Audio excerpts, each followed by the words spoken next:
What is have everybody? This is Cody, aka DFS Prodigy. We're here. We're talking about the NFL Thursday night show on slate. New York Jets at the New England Patriots. 300K to first. Before we get though, always, like before we definitely subscribe. That helps me turn y'all know. And yeah, we have a good slate on our hands. The Patriots should roll. The Patriots should roll when you have the 12.5 point favorite New England Jets or no, New England Patriots. Why did I say that?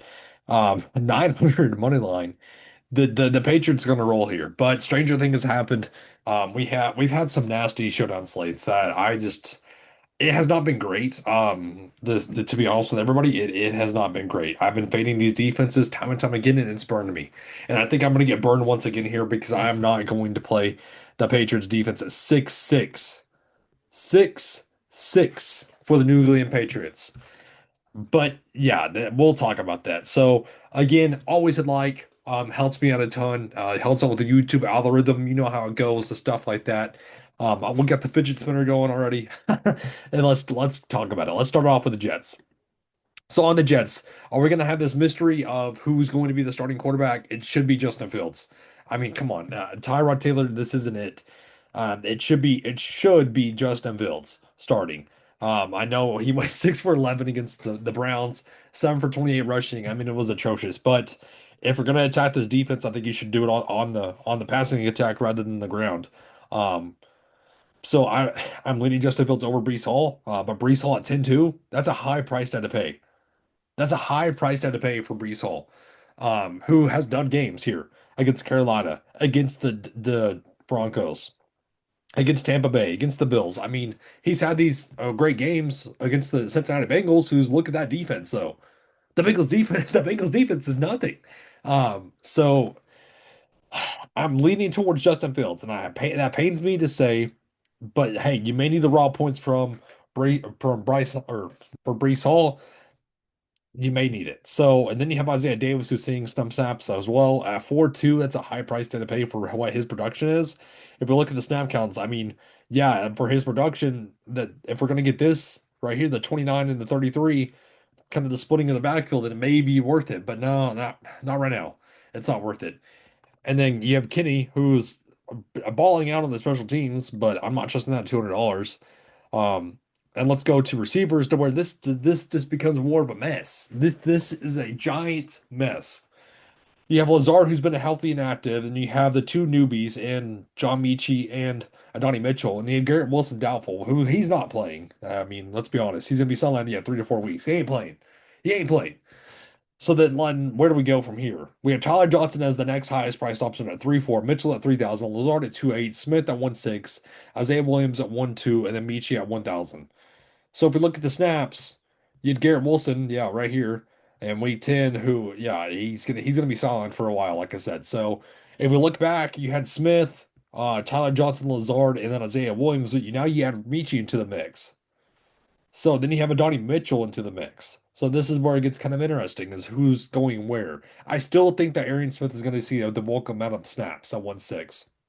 And I think Tyler Johnson's will as well. Which if I had to have a lean, my lean would be going to Smith over Tyler Johnson, just based off the price tag. The mystery guy, I don't know what to do with is Adonai Mitchell because he could be a downfield threat and pop off, or he could be a complete dud with Justin Fields as a quarterback. Going from Daniel Jones to Justin Fields is wild. I say that 2 years ago, and that would be another story. But anyways, that's another day. That's another conversation. So I don't know what to do with Adonai Mitchell. He's the wild card of the slate that I wish I had a good answer for. And then you have Al Lazard, who should be inactive, who should be active. So, and then that leaves Michi down here at 1,000, who he's been awful all season. I mean, so this is where we're gonna have to make a guess. So my guess would be Smith at 1. I'm gonna say Mitchell 2 because of the mystery factor, and then 3 would be Johnson, and then 4 would be Lazard at 2-8. I mean, And let's go to tight end. The Mason Taylor at 4,000. I do like him here. We know he has pop off games. So at only 4,000, I do like. Then you have Rucker, who's seeing a good amount of snaps as well. If we look at the snaps for Rucker, he's still playing the good allotment of snaps. And then you have Beck and Stone Smart, and then Jelani Woods. But yeah, I wouldn't mind Rucker as a just a dart throw value at $600. I wouldn't mind that at all. So Let's go to the New England Patriots. So Drake May, 12,000. Getting it done in the rushing aspect as well. I love him here. I'm going to play him a lot in the captain. This defense is atrocious. I'm not expecting this Jets defense to be the same as they were against the Browns. This offense is totally different from New England Patriots. So that's not a hot take. Ownership's going to be heavy on this New England Patriots. If you want to be different, play the Jets. Play the Jets because nobody's going to want to. But yeah, I'm loving Drake May here. The running back room is where it gets kind of dicey, not gonna lie. We get a lot of options here. So Henderson 10-6, that they priced him up now. He is bumped up because of that 31 fantasy output. And I think he just got it because of Terrell Jennings going down with the injury. Because they were leaning on Terrell Jennings as the running back one. So for me, Jennings is the mystery man for this team.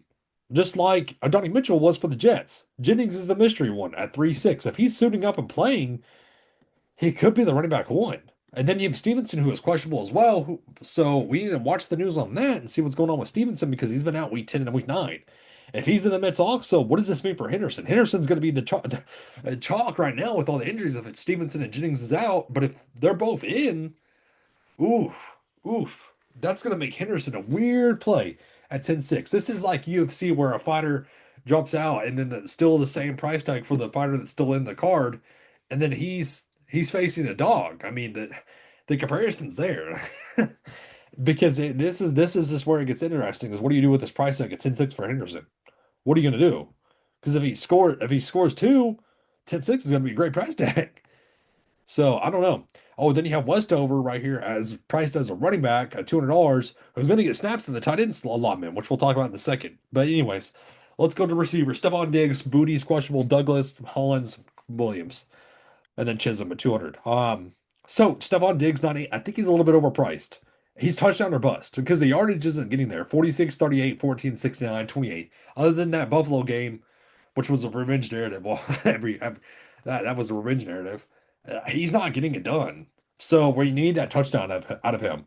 Douglas is overpriced for what his role is and for his production with the snaps. I'm not really getting to Douglas. I'm really not. Well, sorry. Let's go to the Patriots because Douglas, yeah, we're not paying 6-2 for what his production is when Matt Collins is playing more snaps than he is, and Matt Collins is 5'8". So, and then Kyle Williams scored the touchdown, had that bomb. He's going to be the chalk value, I think, at 2,000, which is well worth it. If he can catch that bomb again, and he's playing a lot of snaps, the production's there. The production has been there. I mean, take a peek. We're right here, 56% of the snaps. I mean, I'm just saying he's playing those snaps at 2,000. And then let's wrap this up with tight end Hunter Henry. I love. I think this is a great bounce back spot at 5-4.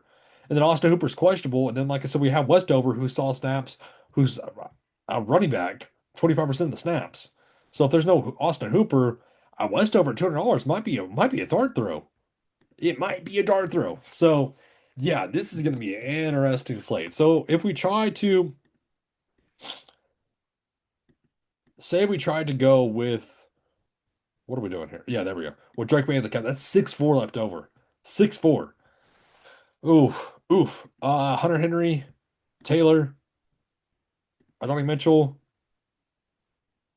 Justin Fields as much as it pains me, and then Stephon Diggs, and we're fading Henderson. That could work. That could work. And we're just fading the running game, so that could work. But anyways, that breaks down this slate process though. The Jets and the Patriots. Again, always hit the like, subscribe. That helps me out. But I hope it's a great rest of the night, everybody. Have a good one.